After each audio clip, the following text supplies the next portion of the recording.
ಮಳೆಗೆ ಕಲಬುರಗಿಯಲ್ಲಿ ಬಾಲಕಿ ಸಾವನ್ನಪ್ಪಿದ್ದಾರೆ. ಬಿರುಗಾಳಿ ಮಳೆಗೆ ಮನೆಯ ಮೇಲ್ಛಾವಣಿ ಕುಸಿದು ದುರಂತ ನಡೆದಿದೆ. 5 ವರ್ಷದ ಅಹಾದ್ಯ ಮೃತ ಬಾಲಕಿ ಈಗ.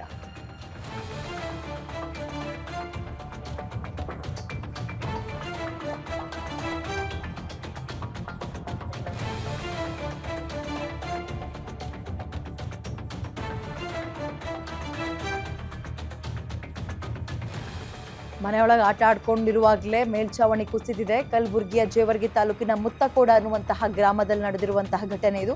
ಮನೆಯ ಹೊರಗಡೆ ಅವರ ತಂದೆ ಕೆಲಸ ಮಾಡ್ಕೊಂಡಿದ್ರು. ಅಡುಗೆ ಮನೆಯಲ್ಲಿ ತಾಯಿ ಕೆಲಸ ಮಾಡ್ತಾ ಇದ್ರು. ಇನ್ನುಳಿದಂತೆ ಮಕ್ಕಳು ಬೇರೆ ಕೋಣೆಯಲ್ಲಿ ಇದ್ದಿದ್ದರಿಂದ ಅವರೆಲ್ಲರೂ ಸೇಫ್ ಆಗಿದ್ದಾರೆ. ಬಟ್ ಅಹಾದ್ಯನ ತಲೆ ಮೇಲೆ ಚಾವಡಿ ಕುಸಿದು ಆಕೆ ಸಾವನ್ನಪ್ಪಿದ್ದಾಳೆ. 5 ವರ್ಷದ ಮುದ್ದು ಕಂದಮ್ಮ ಪುಟಾಣಿ ಈಗ ತಾನೇ ಸ್ಕೂಲಿನ ಮೆಟ್ಲನ್ನ ಹತ್ತಿತ್ತು ಅಂತ ಕಾಣುತ್ತೆ.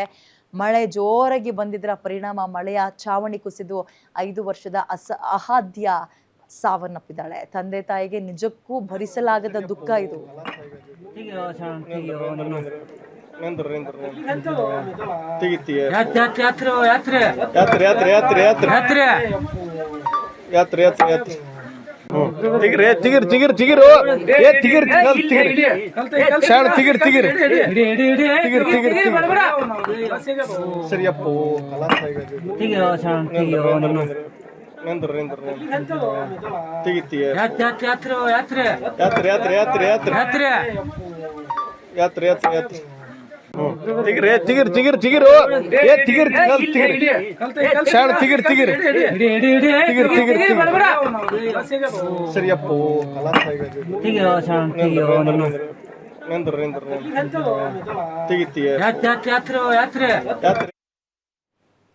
ಇದಷ್ಟು ವೀಕ್ಷಣದ ಅಪ್ಡೇಟ್ಸ್. ಇಷ್ಟೊತ್ತು ಸುದ್ದಿ ಕೊಟ್ಟಿದ್ದು ನಾನು ವಿದ್ಯಾ ಮಲ್ಲಾಡ್. ನೋಡ್ತಾ ಇರಿ ಗ್ಯಾರಂಟಿ ನ್ಯೂಸ್. ಸುದ್ದಿ